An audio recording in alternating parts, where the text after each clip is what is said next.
All right, hey, what's going on YouTube channels? Charles down again. Go hard, go home. Y'all hit that like button, hit the subscribe. I'm working on up there. Give me them subscribers, you know what I'm saying? But today, I'm be doing what I'm calling the Boody Breakdown. Booty Breakdown. But if you don't know who this lady is here, her name is Shan Boody. She calls herself Shan Boody. She's like a sex expert, something like that. She talks about sex a lot. But what I'm doing today is she did a sit down with Kevin Samuels, and I'm gonna be watching a part of it today to talk about some of the manosphere things that I saw in there that between those two. And the reason I'm picking this is because I'm gonna be doing some more looks at her, you know, because I'm not gonna be looking at the guys that are talking about this stuff. I'm be looking at the women that's talking about it too on the internet. So she's got an Apple podcast, right? Where she talked about the debatable legacy of Kevin Samuels. This is after he died.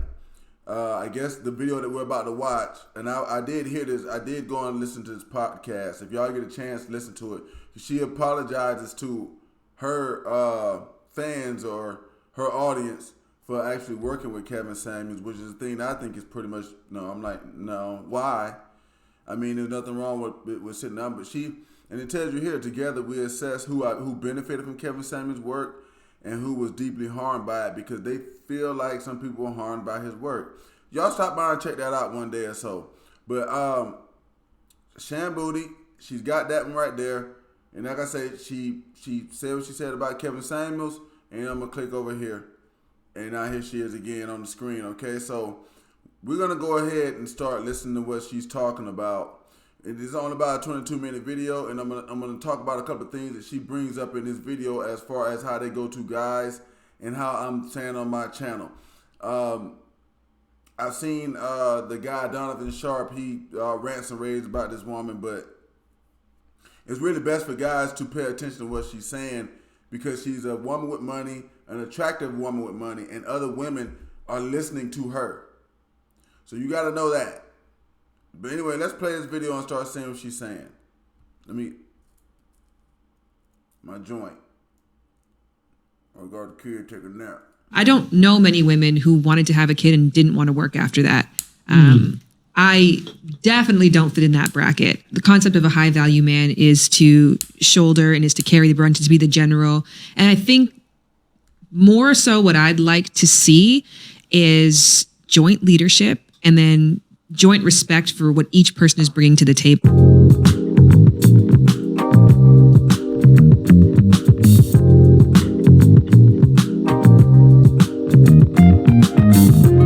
Which I think is fascinating, because I think a lot of people would assume from the clips that they've seen of you that you're asking women to settle for less, to lower their standards, or to be more realistic about their potential for partners, and then as a result, to look within a pool that they would consider less than what they see, for themselves. My content. Okay, now see, she starts off early, and that's one of the things I want to really bring up to guys, okay? Women are not looking at any of the stuff that the guys are talking about as any way of helping. They're looking at as you're asking them to lower their standards. That's exactly what she just said. She just told Kevin Samuels that I think that you're telling these women to lower their standards when these women are not up to standard for what they're asking for. But she's still saying that you're telling them to lower their standards. Guys got to understand that this is how the mind of women. This woman is a millionaire, and her mind still works this way. So you think the ones at the bottom are going to be any less? You're wrong. So let's go ahead and get into it. Let's see what Kevin his answers back with. Is openly. I say I'm making it for the men who want to be in the top 10%, top 20% of men who want to get in the top 10%, 5%, 1%. We just haven't talked about the logistics of it. But actually, a high value man puts a lot of pressure on men. It's fascinating because to hear about, the concept of a high value man is to shoulder and is to carry the brunt, is to be the general. And I think more so what I'd like to see is joint leadership and then joint respect for what each person is bringing to the table. I think that even comes down to sex, right? So if I can acknowledge your sex drive and what you bring and what you know, and I want that information, and because my agenda isn't to kill the pussy in the bedroom or to dominate in the bedroom. It's to have great sex. And in order for us to have great sex, if you got something and I got something, we can both bring something, we can collectively create a better experience. And so I'm thirsty for your knowledge and I want to catch up, and I want you to be thirsty for my knowledge. I want you to want to catch up to where I'm at. We're both exchanging as tourists and as tour guides in the bedroom, rather than like putting the responsibility for men to say, well, you've got to be the leader. You've got to be the one to be the sexual advocates. You have to be the one to be the sexual conquests, because maybe you don't, or maybe you do get to be that on Tuesday, but on Wednesday, you allow your partner to take over. Even financially, I do feel that way. I feel that the concept of I want a person who makes X should be shifted to I want to be in a partnership where we can make X. Well, I see. Here's the thing about that, and why I can agree with her that the woman should want to be in a relationship where we can make X. The majority of relationships don't work that way, and that's why I'm telling guys they got to start understanding that women don't see this junk. They keep saying it, but they just don't see it. And the thing for guys is guys need to go ahead and get their money and be straight. Women don't want this co-leadership junk. If they wanted it, we would have had it years ago. When they first started doing the jobs and all the other good stuff, you didn't get co-leadership. You're not gonna get it. It's not gonna happen that way. And it's not because of a guy's not wanting it. It's because women don't want that. They don't want co-leadership. If they want a decision to be made, they will say what they say about the thing, but then they want the guy to make the decision. And if it doesn't work out, then the guy is the one who takes the blame. That's not co-leadership, and it's not ever going to be that way. But I wanted to show that it's not just because when you watch Fresh and Fit, all you really see is OnlyFans chicks and low-level chicks. There's a millionaire talking like this. So, I mean, like, come on, guys. This is where the conversation gets into, this is what I'm responding to the market. Most women will say they don't want a high-value man, but then they want a luxury lifestyle that come along with it. They say they don't want it? Yeah, because high-value man has become now it's because it's so much out there. Now they're like, I don't necessarily want a high-value man. Then I'll ask a couple of questions. They're like, okay, well, do you want to be married? Yeah. You want children? Yeah. How many? 2, 3. Which one? 2 or 3? 3. Do you want to have to work to pay significant bills after you're pregnant and married with the first child? No. What percentage of our family financial load do you want to have to be responsible for a lifetime? Less than 20, 15, usually 10%. I'm like, well, then how much money would a man need to be able to facilitate a family, a wife, 3 children? Do you want your kids to be able to go to college? Would you like to be able to travel nationally? The lifestyle they describe is an upper class lifestyle. I'm like, well, you don't get that on $50,000 a year. So it's like there's a disconnect. Well, I guffawed because the way that you broaden it out in those 6 points, it sounds undeniable that anybody, even if the financial component wasn't what you were leading with, you want a man who has impact, who's got morals, who's got a social network. So right. You want a man who has a life and who has a legacy. Yeah, it puts a lot of onus on men to... Okay. What she just explained in a very sciencey type way is wanting the most popular, most rich guy. She still just explained that. When she said all that stuff, she just said in the end there, you're going to want to have a social network. You got to want to have this. You got to want to have that. So he able to build a legacy. And she's understanding that part. You see, she was surprised when they say they don't really want a high value man. She said, don't want. See how she got surprised, guys? Because, yeah, that's not something normal for women to be saying. They want the high value guy money. They don't want the work that's going to have to be put into being with the high-value guy. But even she was thrown off about that. And the men need to say that. You need to see that, guys. You got to understand that it's not this shit. It's too easy. Get your damn money. It's too easy, guys. Not just be worried about, self.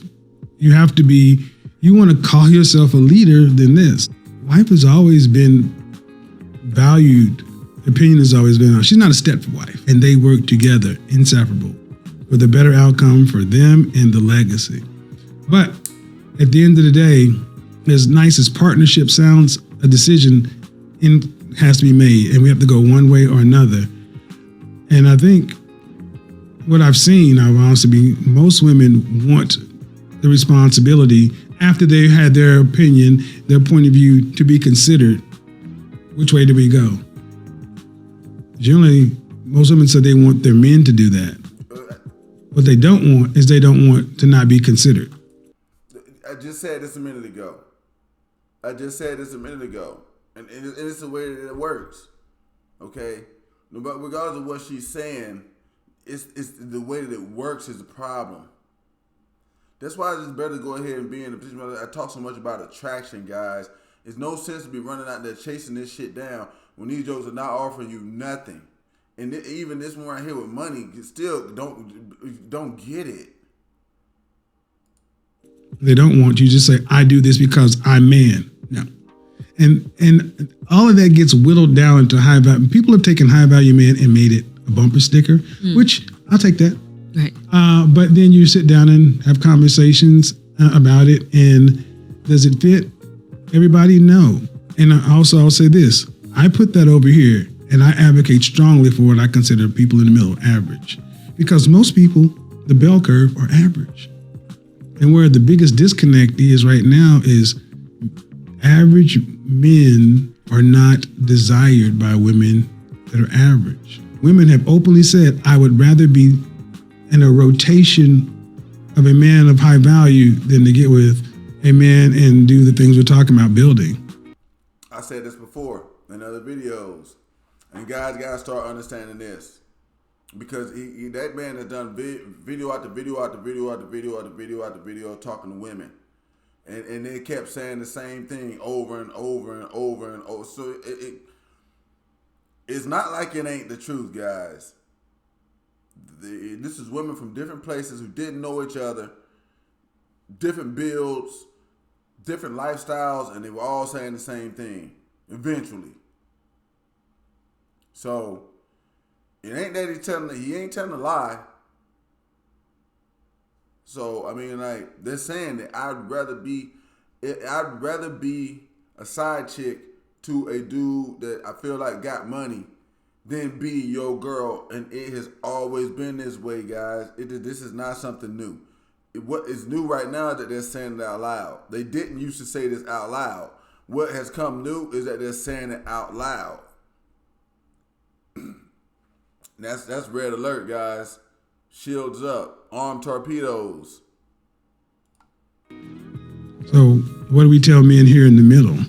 That's the unheard part of the conversation. These guys are starting to feel unheard, unacknowledged, and unmotivated because what is a life for a man who can go work to be a cog in the machine? You're starting to see a lot of guys saying, well, if I'm not going to have a career where I'm making six figures or more, why do I need to go to college and get all that debt? I can't have her anyway. Mm-hmm. So it's not as though men are, so when we say men aren't going to college, we don't ask why they're not. I think a lot of assumption is we need to motivate them.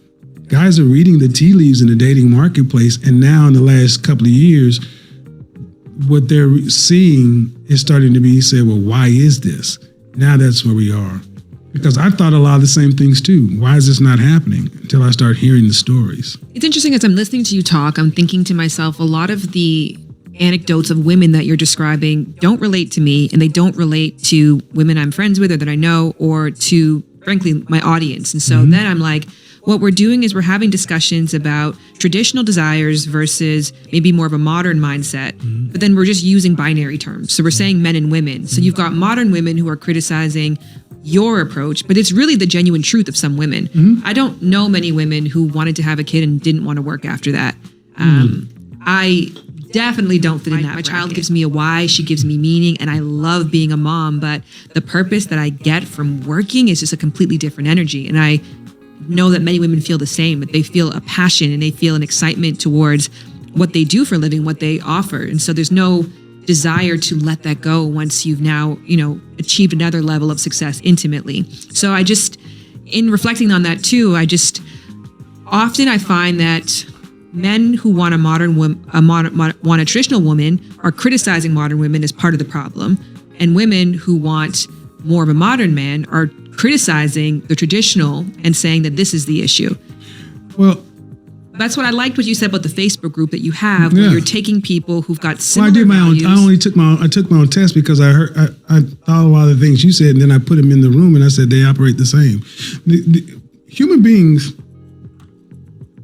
sort ourselves nicely when we are left alone. When we talk this social engineering, the Netherlands, one of the most egalitarian societies on the planet.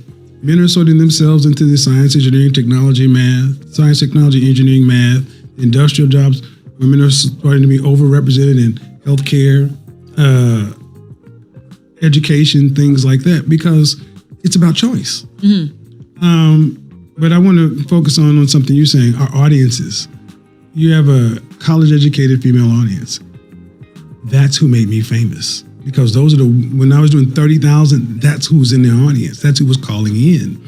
Especially before Average at Best. Average at Best happened 21. So around November of 2020. For an entire year, I'd been talking to other women.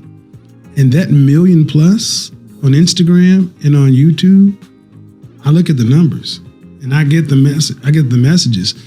I see them when I'm out and about. They are college-educated bachelors, masters. That's what the whole soundboard. I'm a PhD. If I went to show you the messages, how many women? Yes, I can do this. I love my career. But when asked, do you want to have to work? The answer, almost 100% of the time, comes back no. Talking about PhD. Well, that's why the Lotto 649 is a multi-billion-dollar industry that'll never die. The idea and the fantasy of early retirement, I think, is interesting to everybody. Doesn't mean that you would exercise that, I think, given the option. And if you see, I always, even that question of like, how many kids do you want? When you have one, make a decision on how many more you want from there. But we're also not working in corporate America either. I'm talking about women who are Ivy League educated, PhD. I see, and it's the thing about this, but he had to stop and kind of break this down to her because he's talking about regular people. And I think she's talking about rich people. And that's a whole different thing. Okay. She's talking about early retirement. It's pretty much like a lady moving in. But this is what most women are really wanting anyway. They want to meet a guy who has everything together already, and then she just moves in. She don't have to do no work, no thinking, none of that type of stuff right there. So, I mean, like, it's kind of surprising to me. She's talking about a different level of woman. She is.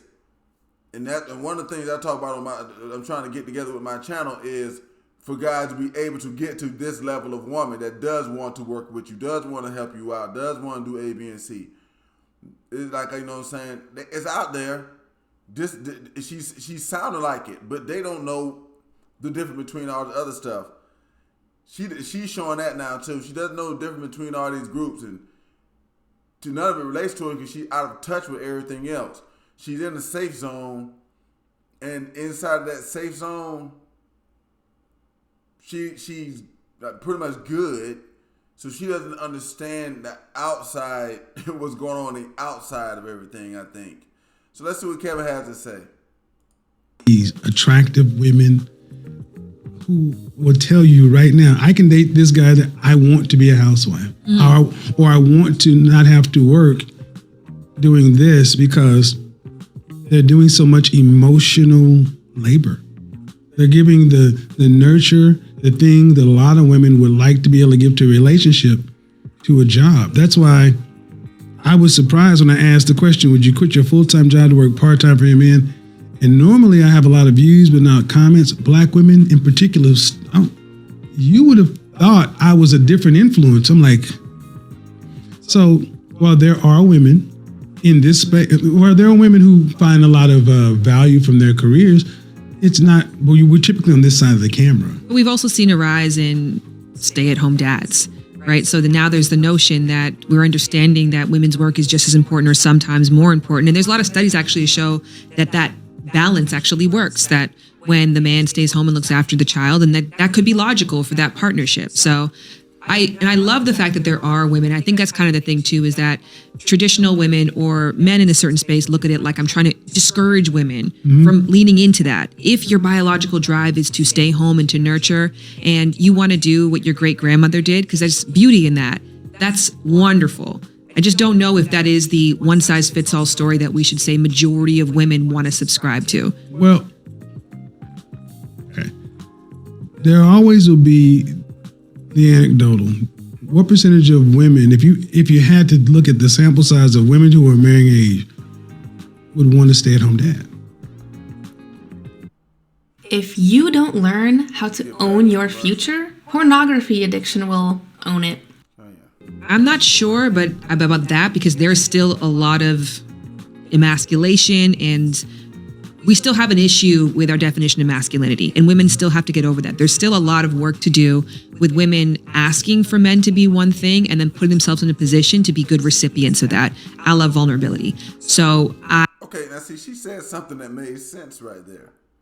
They're asking for something, but they need to put themselves into a certain position to receive that, right? Notice that she explains that, and she understands that, but when we was back in the first part of the video, she's saying that I think you're asking women to lower their standards. She says that too. No. The thing that she just said is exactly what he's asking. If you want this, put yourself into the category to get it. But see, and notice how the conversation,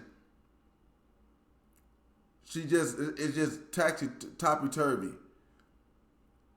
Even though she knows the answers to the questions, even though that they're talking about this, she's I don't know what she's doing.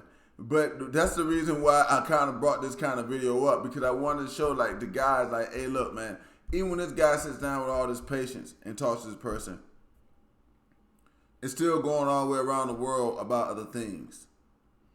I want to see what else she's got to say. I would flip the question and say, how many women want to stop working after having a child? How many women want to make massive sacrifices to their career as a result of having a family, versus how many women want to integrate and do both? Well, most women don't have careers, they have jobs. Yeah. Most people don't have careers, they have jobs. So again, I think we're talking about I think people have visions. I think people have passions. I think that's what we do have now, is even if you are in a job, you have a passion for or pursuit for a career. It's not, well, I just think anecdotally, I would have to see stats, but I reflectively don't relate to the woman who's not interested in her personal footprint and legacy. And I don't know a lot of women whose aspiration is to have children and have a man look after her. I'm not saying that they want to do that. I'm just looking, like I said. Now what she's doing is like kind of hitting him with the sneak diss here, kind of doing an attack, and he's saying, I'm not saying that. And that's kind of what this conversation has been the whole time. You know, where you're telling women to lower their standards, where you're telling women this, where you're telling women this, and that's not what's going on. You see, and that's the reason why I brought this up, guys, because see, this is the type of garbage you're going to be dealing with. This woman, her audience that she's talking about, he just told her, your audience is who I was talking to. And that's what you're gonna run into if you don't get some attraction junk going. You're gonna be wind up dealing with junk like this, because you're gonna have to keep being out there in the whole thing. You need the women to be coming to you. You don't really got time for this kind of trash. But we'll talk about it more in other videos. This is where I pull in the stats, the numbers. 50%, 74% of our women are making less than $50,000. So whatever a career is, where the rubber meets the road, a family still has to be raised. Yes. So in the United States, 20 to 30% of people are business owners. So that means 70 to 80% have jobs. Aspirations or not, but one of the biggest reasons why so many women can't quit in this great resignation is because they don't have partners in which to do anything. So it's about choice. Now this is where I think a lot of people are almost coming like some high value men, because we're almost having what many people consider an elite conversation. And we're talking about people with college degrees and businesses, this and that, and that's not the majority of folks. So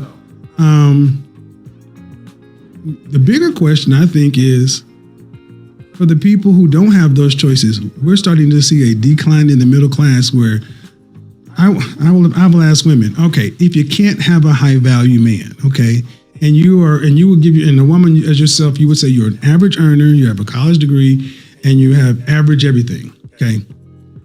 But could you be with an average man and work with him and be his wife, and y'all have your kids and family?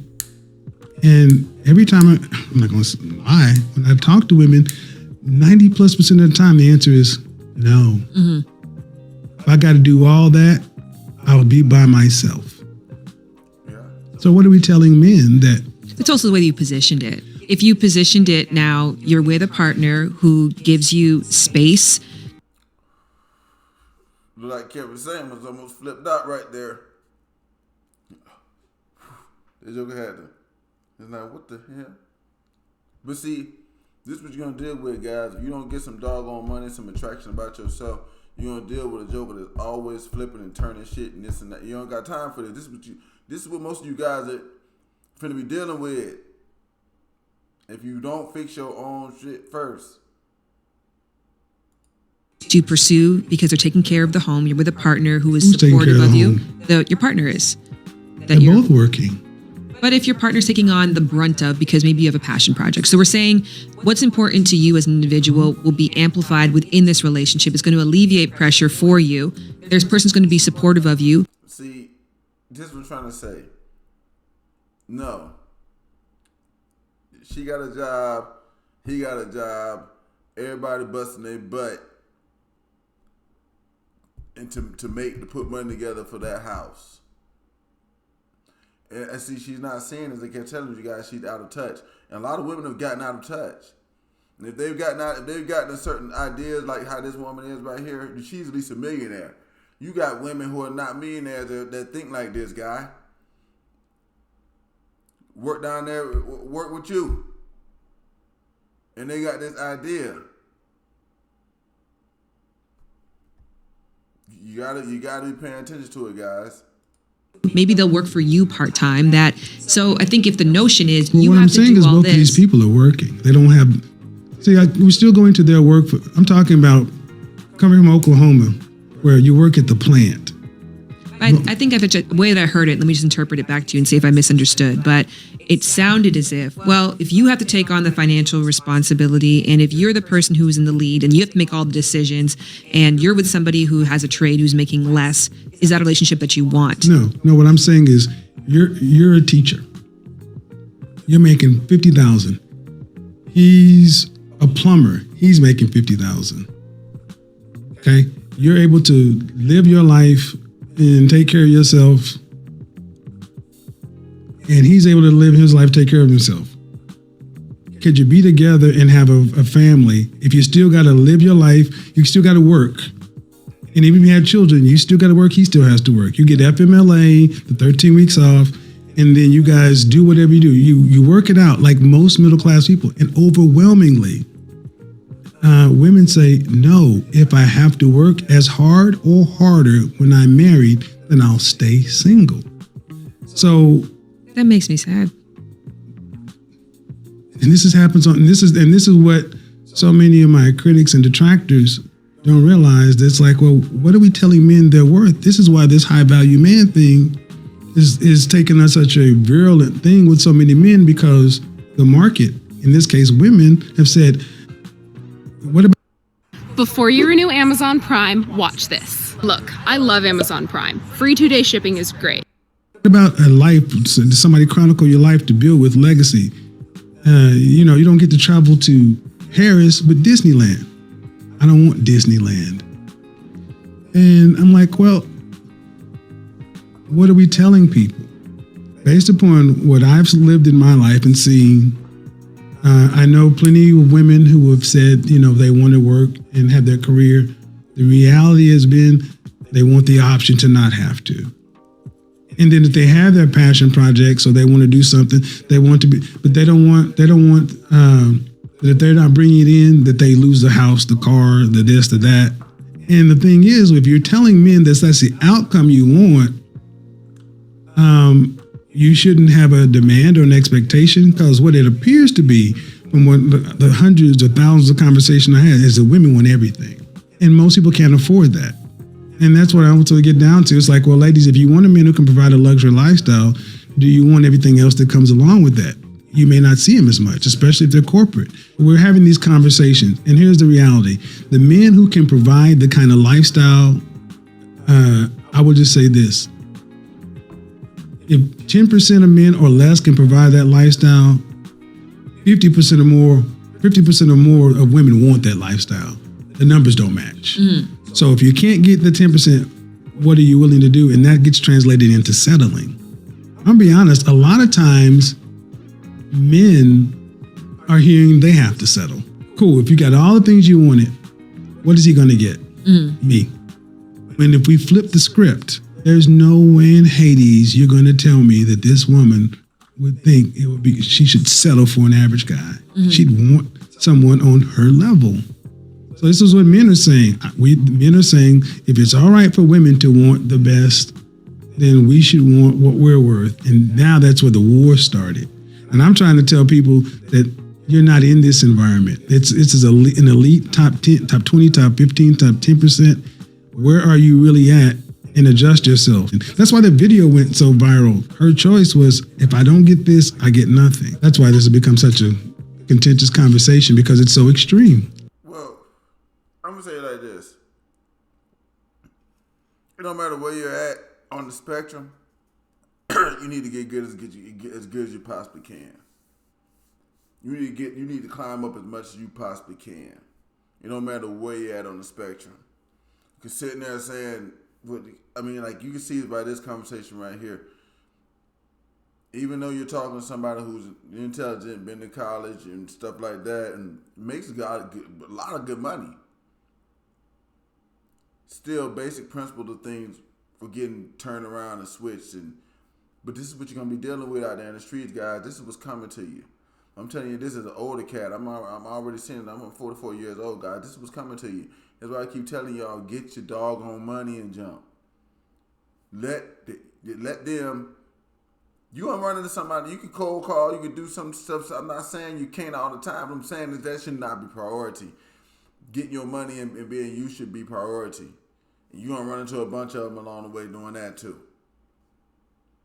But it's better to have some of them on the team. It's better for them to want to do this with you than for you to want to try to do this with them. Because you see what you're gonna have to deal with. I mean, like I'm showing you. This is why I started. I'm gonna be showing. Like I said, I'm gonna be going looking at other females and stuff like that and putting them on here. Because no matter how much you explain it to them, it really kind of don't matter. And I think maybe this is why I don't find this conversation to be productive, because I don't feel personally inspired by it. I don't feel like I've gained anything when I was talking to you about the Facebook group, because the basis of a bond is proximity, similarity, and attraction. So if you can offer proximity and then you can put people who are similar together, and then attraction's a thing that's kind of the variable, you're likely to get these matches. But if we're focused on who deserves what and who should be getting what and who's asking for what, and then we're using very binary terms like men and women, but we're really talking about very different groups, to your point. So if I'm having a conversation about women, but I'm talking about a very small minority of women who are a certain education level, and that's not who you're talking about. You're talking about an Oklahoma-based woman who wants to be a stay-at-home mom. We're trying to pretend we're having the same dialogue, but we're really not. And then in the result of that, we're pissing people off, but then nobody's actually feeling empowered. Okay, none of that stuff she's saying is happening.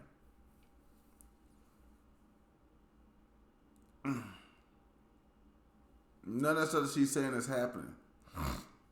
Okay. She thinks that she's talking about, and she thinks she's talking about a very small group of women, and she's not. She's not. And he already told her, I'm talking to that group also. He's already told her that. They never talked past that point right there. See, and that's what I'm trying to say, guys. And this type of stuff these women are tuned into. That's why y'all gonna have to get them to get attracted to you. Because that's the only way they'll turn this to. Once they want you bad enough, they will turn away from this kind of garbage to come back to get you. To better themselves and find a connection. We're talking. What I'm talking about is, both groups, and that's why I said, where are the matchmakers and the people who are supposed to facilitate this? Because this Facebook group I started was just to see what would happen. Yes, and it proved it can happen. There was something that used to be, back in the day, called First Friday. Have you heard that? First Friday. Yes, but I would like an explanation because I may not First know the right thing. Back in the late 90s, early 2000s, in any city in the United States, they had clubs, they had hip hop clubs, jazz clubs, all this. You didn't, where we going tonight? What's the hot spot? Everybody's trying to figure out where to go. And it's like a rolling the dice. They came up with a concept called First Friday. They said the first Fridays of every month, we're gonna throw a party at the most happening place in LA or in Dallas. And there's gonna be a jazz room, a hip hop room, an R&B room. And what would happen is you only had to go out one time. And you had all these places. These places were doing 3,000, 5,000 people. So it's like people were getting, instead of going out every weekend and happy hour and drinking, they'd go out the first Friday and they were finding people because people were motivated to go get the outcome. It was incentive based. So we can have the conversations, but we also need opportunities in person, virtual, like the mix to happen, because what you and I may do because we're content creators, minor social scientists, we're set up different than most people. They don't really want to have all these conversations. They just want to get to the relationship. So that's where we're at now, trying to take it into the real world. And the philosophy class is one of the most frustrating classes because the closer you get to the end of first year philosophy, the more questions you have. In second year, in third year. By third philosophy class, you stop taking philosophy. Yes. You know why? Because it's all a question. That's the basis of it, right? Yeah. But you get comfort. It's like war games. The best way to win is not to play, to get down to tic-tac-toe. Old school movie, look it up.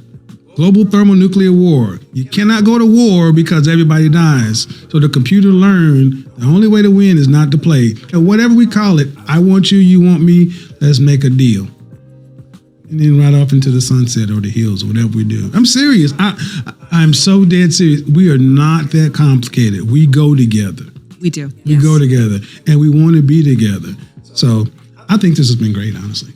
No, I had a phenomenal time. I learned a lot. And I think that more than anything, I hope people affirm and champion the female orgasm. We touched upon it. We didn't go very deep into it, but yeah, affirm and champion the female orgasm. Okay.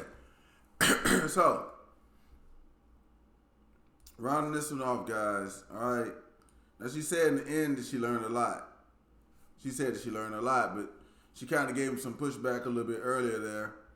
And it was like, I don't feel like this conversation got anywhere. I'm going to agree with her. I don't think that it got anywhere either. I think that he explained to her several times, several things, and because she doesn't want to hear those things, that she tuned them out and pretty much started talking about other stuff. Or started saying we're not talking about the same thing when he constantly went back to the conversation and said we are talking about the same thing. But this is the deal. This is all that you're going to get out of women. This type of reaction right here. Now you're seeing on Fresh and Fit with the OnlyFans chicks, and now you're seeing it here with somebody who actually has a degree in junk and is doing something. I'm not saying it's the best person in the world or whatever, but educated and got money, definitely. And it's still the same thing. And this person right here, her audience is the people that we dealing with in the street. College educated women. I mean, this is what they think. The only way out of this, guys, is to get your own junk, get your money, have your stuff, and let it pull them something. I ain't saying you can have something on the side, but if you had to chase them down, if you had to talk to them, dumb. You got to get to some point of them chasing you, or you is gonna be putting up with trash for the rest of your life. So look, y'all, this is my breakdown on Shan Boody. You know what I'm saying?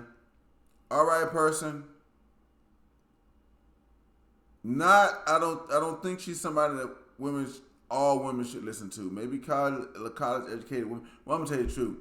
I heard her podcast about Kevin Samuels. So I mean, I don't know if anybody should listen to her or even talk to her, because I see how she talked with him here, and then I was saying that podcast, she basically apologized to the rest of her group.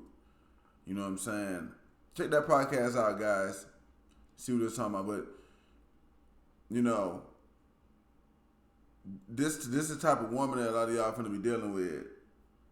It's gonna be in the street, and the only way around it is already had the stuff, so that way you shut them up before they even start talking. You got everything they want, and they go ahead and leave it alone.